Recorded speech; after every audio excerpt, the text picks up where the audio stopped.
Hello and welcome to another edition of SprutCAM tutorials brought to you by SprutCAM America.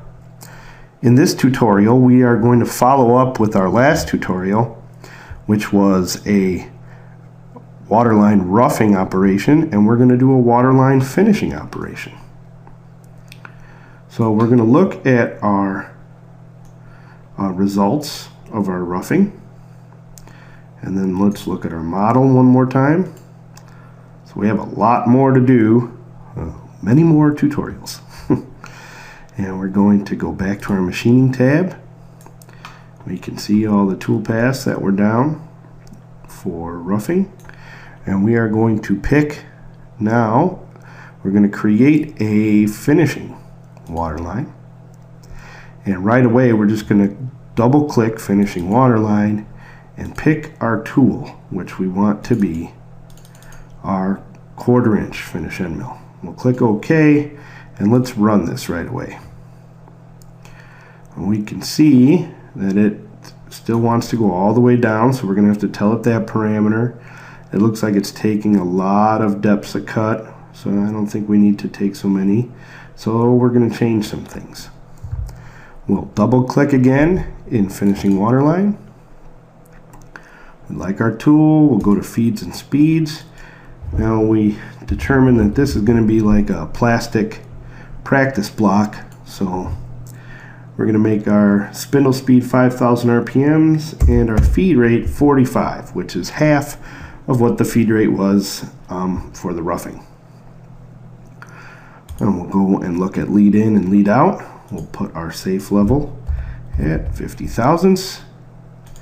Now with our parameters we have to change the bottom level again to -0.75, and we're going to make our quantity 6, so that's 1/8 of an inch deep for each cut. And the last thing, we'll take our strategy. Oop, some of inner and outer always catches me. We will go to our strategy and we will climb mill, because climb milling will give you the best side finish. Okay, so we'll click OK and run it again. Oh, that looks a little neater than it did before. So let us go to, first we'll click a nice color that's nice and bright so we can see what we're doing. Let's do a bright green and click OK, and then we'll go to simulation and run. My cutter goes down and around and finishes off all of the things the 1/2 inch cutter couldn't get to. Goes around the outsides.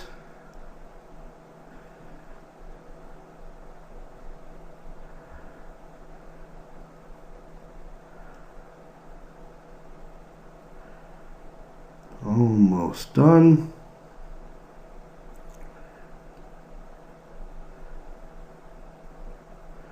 And there it is. Now we can go down here to machining result with part compare, and we can see that anything in the green is right on size, which we have mostly what we have, but there's still more things to finish here. There's some blue over here, which is anywhere from a 10,000ths out, because that flatland finishing doesn't really finish all the top surfaces. It's concerned with the features more than a big top surface.